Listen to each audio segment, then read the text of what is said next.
General are trying to do in a federal courtroom what Congress has not been able to do. Get rid of Obamacare. Leading the group is Texas Attorney General Ken Paxton.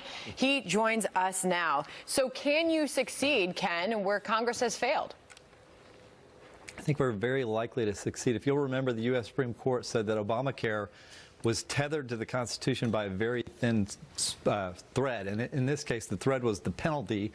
And if you remember, earlier last year in December, Congress got rid of the penalty. Therefore, the tax that was associated with that is gone, and the individual mandate should fall. What do you do with 130 million Americans with pre-existing conditions? And how do you manage that from a practical standpoint and a political standpoint, too? Well, look, the first issue here is what Congress did constitutional, and the answer is no. So once we resolve that question and realize that Obamacare is unconstitutional, we do have to have a solution. And what I would suggest, which I think has worked over and over, is let the states resolve this. Let each state decide what's best for their citizens. This experiment of democracy where the states get to decide what they want to do instead of having a one-size-fits-all solution from Washington has worked a lot better. So will this officially be tossed? Will it happen? What's your projection at this point? I'm very confident. When Congress got rid of the penalty, if you'll remember, Justice Roberts said that penalty was the tax that allowed the individual mandate, the order from Congress that you had to buy health insurance, stay in place.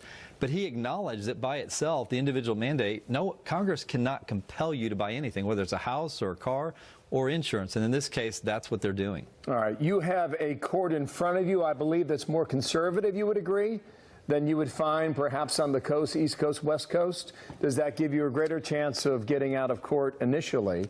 And ultimately, is it U.S. Supreme Court?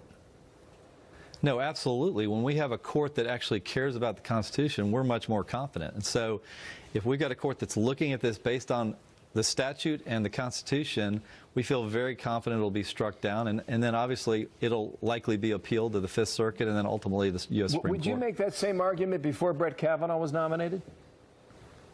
Oh, absolutely. We filed this back, a year ago before we knew Kavanaugh was coming into play. So yeah, absolutely. We were confident that we were right on the Constitution, right on the law. And we still are. Ken, we've chatted about this with you all along the way. You've been leading this charge. 20 states involved. What do we need to know? Our viewers need to know about what you're hearing from the states at this point on this. Well, one is it's a pretty large coalition, so there are obviously lots of states interested in having the opportunity to set their own policies on health care, and I think that's largely because Obamacare has failed. It's been expensive, it's limited choices for doctors, and I think we're getting worse health care than we otherwise would if we had more competition. There are some who would say, give it up. The time has passed, and Obamacare is settled law. To them, you say what? I say the Constitution matters, and if we have something in place, I don't care if it was set up a year ago or 3 years ago, our job, we swear to uphold the Constitution, is to make sure that our form of government works the way it's supposed to.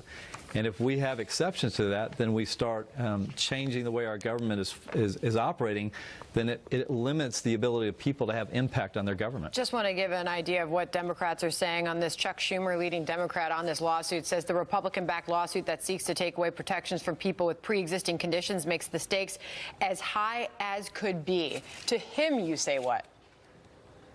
Look, I understand that he wants the federal government to dictate everything to the individual and to the states.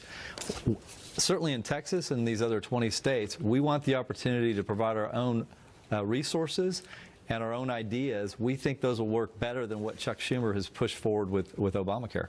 Sir, thank you for your time. We'll see where we go, right?